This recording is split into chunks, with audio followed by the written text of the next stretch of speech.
Why do some souls stay long after the body has turned to dust? You enter a room and something feels unfinished, not haunted, just incomplete. A mirror flickers with movement, a shadow where none should be. Not fear, but presence. In the sacred text of the Zohar, it is written, "A soul that cannot move on is not lost. It is still waiting, to be seen, to be forgiven, to be set free." Maybe they're still here, not because they are trapped, but because we are still holding on. You're listening to the Eye of Wisdom, where the silence of the unseen meets the truths we've forgotten to ask. If you've ever felt like someone was still with you, this story may finally explain why. Take a breath, and if your heart is ready, let us begin.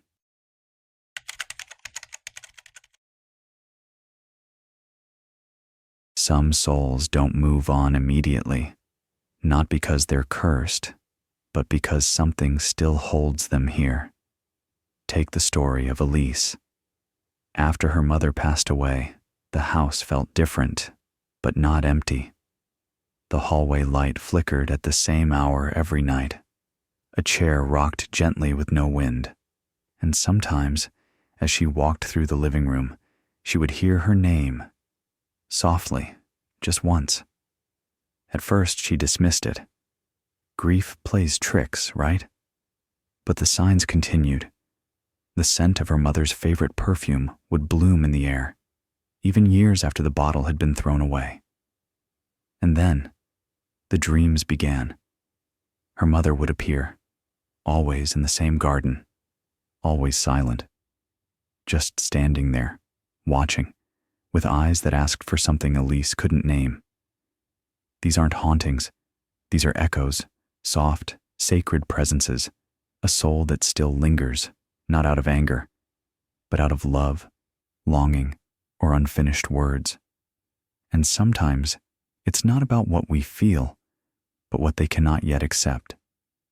When a person dies suddenly, in an accident, in trauma, or without time to say goodbye, the soul can be thrown from the body, but not from the world. Imagine waking up in a crowd where no one sees you, where your voice doesn't reach anyone, where time moves, but you are standing still. This is what some souls experience, not punishment, but disorientation. They walk through rooms they used to live in, searching for the familiar, watching the people they love, grieving, forgetting, moving on. But the soul hasn't yet understood that its chapter in this world has ended. They wait, not to scare, but to understand. You may feel it as a shadow in the corner of your eye, a presence by your window, or a sudden chill when you speak their name. These are not tricks of the mind. They are invitations from a soul still trying to remember how to leave. In truth, some souls are not held by chains, but by questions that were never answered.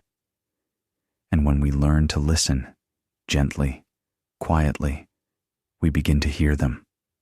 A soul, whispering through the thin veil between worlds. I'm still here. Do you see me?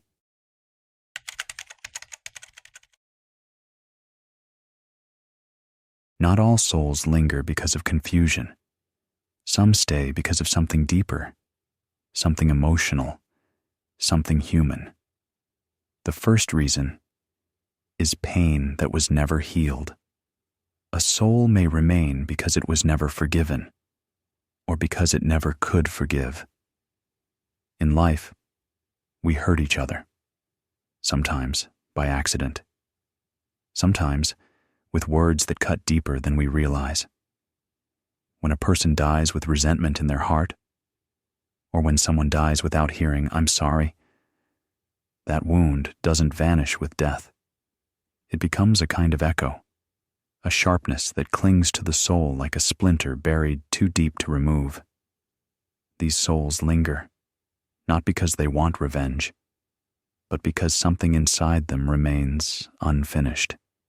Imagine a soul wandering the places they once argued, hoping just once to hear the words they never got, or waiting for someone to finally let go of the guilt so they can be free too.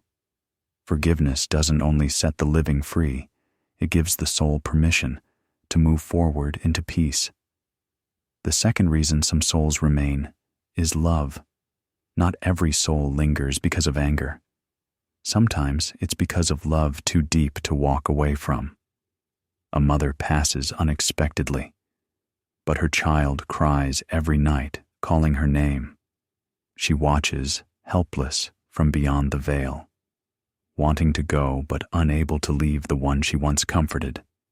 Her soul stays near, not to haunt, but to hold space, until the child sleeps through the night, without waking up in tears, until the grief softens, and love no longer feels like a chain.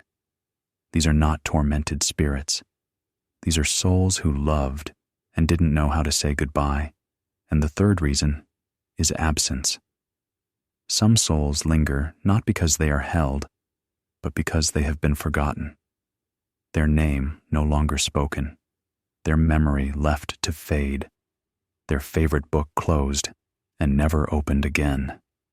In this silence, the soul dims, not vanishing, but drifting, like fog that has lost its shape. A photograph falls face down, and no one notices. A candle they once loved sits untouched, gathering dust. No anger, just the ache of being unseen.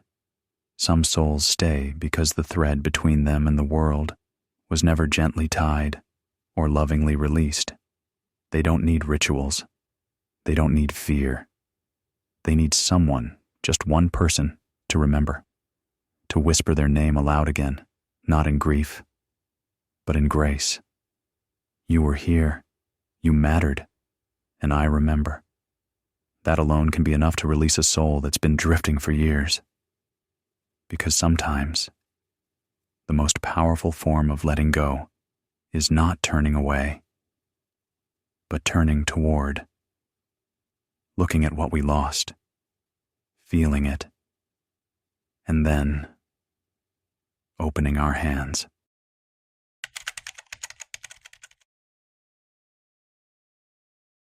So what helps a soul finally let go? What opens the door between this world and the next? Sometimes it's something as simple as calling their name, not in sadness, but in love. Speak of them without bitterness. Remember who they were, not only how they left. Say their name softly, as if they're still listening, because maybe they are. Write them a letter. Light a candle at dusk. Whisper into the quiet, I remember you. I honor you. You are free. These moments matter. Energy responds to intention. A soul that still lingers might only need to know they're not forgotten and they're not bound. And while some souls wait for permission, others remain because we are the ones still holding on. Guilt is heavy, especially when someone leaves suddenly. I should have called. I wasn't there. We ended on a bad note. These thoughts loop inside us like silent chains, and without realizing it, we anchor the soul to our own pain. But here's the truth. You don't have to be perfect to be forgiven, and they don't need you to suffer. Sometimes the most sacred offering is to forgive yourself, so both of you can finally be at peace. Say it out loud or say it in your heart. I'm sorry, and I release us both. Then there is the goodbye, the one that never happened. Not a funeral, not a ceremony, but a quiet blessing, a sacred letting go. Close your eyes, picture them, and speak the words they may still be waiting to hear. If you're ready, you may go. And may you go in peace. This simple act, this soul-level permission, can open what no ritual can. And when that happens, something shifts. The air feels lighter. The silence, softer. The grief, no longer sharp. And in that stillness, the soul begins to move again.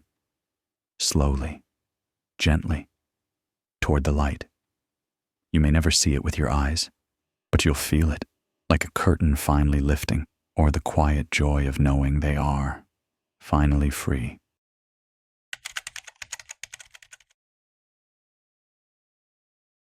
Not every soul is trapped.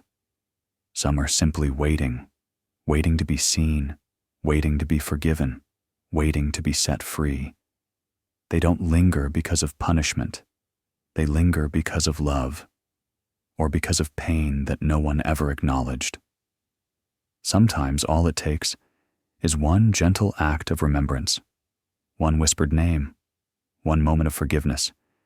If you've ever felt someone was still with you, maybe this is your moment to speak to them, not with fear, not with sorrow, but with love. You mattered. I remember. I release you with grace.